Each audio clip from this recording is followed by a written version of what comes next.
look into your eyes, it's like watching the night sky or a beautiful sunrise. Well, there's so much they hold, and just like them old stars, see that you've come so far to be right where you are. How old is your soul?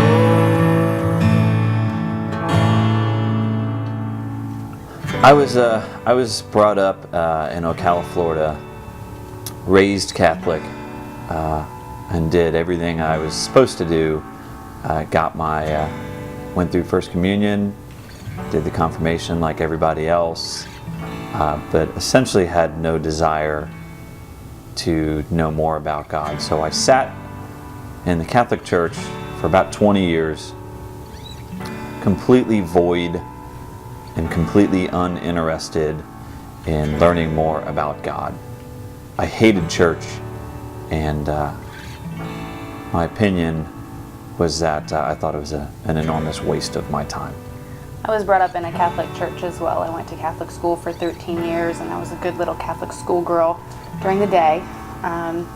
The first time I introduced Mike to my mom, it was to say, "Hey Mom, you're going to be a grandma." Needless to say, she wasn't very happy about that, and that started out our life together. I moved to Florida and immediately started to become very depressed. It's very hard to make friends in a Catholic community when you're the pregnant girlfriend. So it was a really hard struggle for me the first couple years we were together. I started working away from home on the weekends and drinking a lot. I drank to the point where I couldn't remember who I was or where I was or what I was doing, and I didn't care. I had no career ambition, and essentially ignoring my wife, the one person that I vowed really never to ignore. And tons of fighting, tons of arguing, no income. It wasn't that it was tight, it was sparse. There was nothing. And although I knew that, God existed, for 20 years, church being a waste of my time, I had no idea how to reach out. And so, with a marriage hanging on by a thread and a toddler, my way was obviously not working. There was I think it was the first morning we were in the apartment, and Stephanie was like, "Okay, we need to go to church," and I was like, "Oh, well, we're starting up a box. I just figured we'd probably kind of skip it, and that'd be fine with me." And we were bumming internet from someone else in the apartment complex, because I know none of you have ever done that.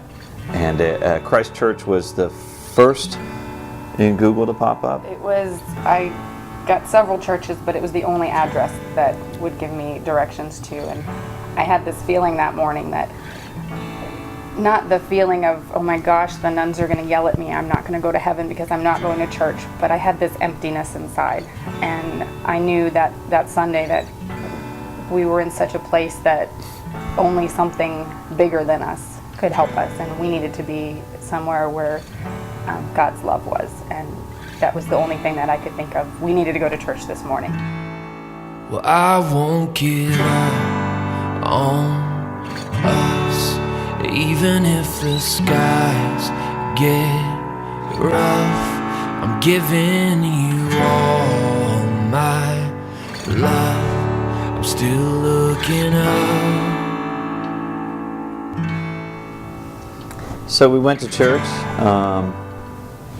I remember a couple things.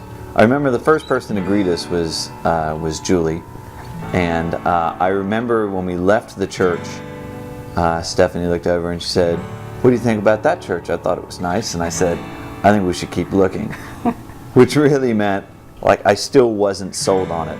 Yeah. Pastor Paul always talks about God speaking in an audible voice, and I can never hear that, but I realize that Pastor Paul is God's audible voice. When I have prayers at home, that Sunday, it's always, no matter what my troubles are, something from his sermon always touches my heart.